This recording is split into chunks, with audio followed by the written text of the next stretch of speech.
course of history, women generally have had fewer legal rights and career opportunities than men. Wifehood and motherhood were regarded as women's most significant professions. In the 20th century, women in most nations won the right to vote and increased their educational and job opportunities. Perhaps most important, they fought for and to a large degree accomplished a revolution of traditional views of their roles in society. Do you believe that women are the weaker sex? Women were long considered naturally weaker than men, squeamish, and unable to perform working, muscular or intellectual development. In most pre-industrial societies, for example, domestic chores were relegated to women, leaving heavier labor such as hunting and plowing to men. This ignored the fact that caring for children and doing such tasks as milking cows and washing clothes also required heavy, sustained labor. But psychological tests now suggest that women have a greater tolerance for pain, and statistics reveal that women live longer and are more resistant to many diseases. Maternity, the natural biological role of women, has traditionally been regarded as their major social role as well.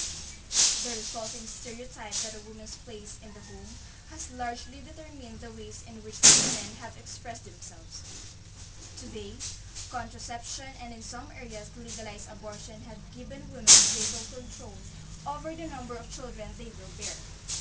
Although these developments have freed women for roles other than motherhood, the cultural pressure for women to become wives and mothers still prevents many talented women from finishing college or pursuing careers. Traditionally, a middle-class girl in Western culture tended to learn from her mother's example that cooking, cleaning, and caring for children was the behavior expected of her when she grew up. Tests made in the 1960s showed that the scholastic achievement of girls was higher in the early grades than in high school. The major expected them to prepare for a future other than of marriage and motherhood. This trend has been challenging in recent decades.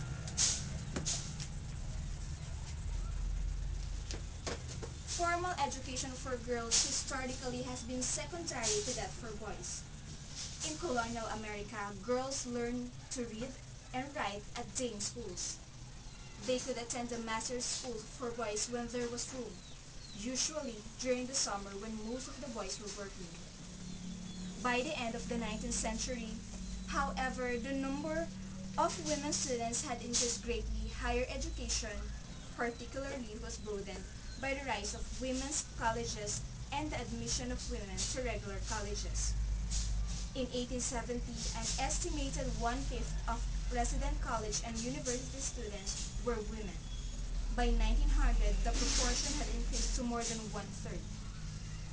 Women obtained 90% of all undergraduate college degrees around the beginning of the 20th century. By 1984, the figure had sharply increased to 49%. Women also increased their numbers in graduate study. By the mid-1980s, women were earning 48% of all master's degrees and about 33% of all doctoral degrees. In 1985, about 53% of all college students were women, more than one quarter of whom were above age 21. How about the legal status of women?